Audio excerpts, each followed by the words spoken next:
தந்தையின் தாலாட்டு. பூமியே புதிதானதே இவள் மழலையின் மொழி கேட்டு. தாயாக தந்தை மாறும் புது காவியம். இவன் மறைந்த கிருக்கலில் இவளோ உயிரோவியம். இரு உயிர் ஒன்று சேர்ந்து இங்கு ஓர் உயிராகுதே. கருவறை இல்லை என்ற போதும் சுமந்திட தோணுதே. விழியோரம் ஈரம் வந்து கொடை கேட்குதே.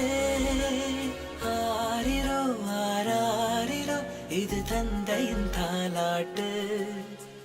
பூமியே புதிதானதே இவள் மழலையின் மொழி கேட்டு.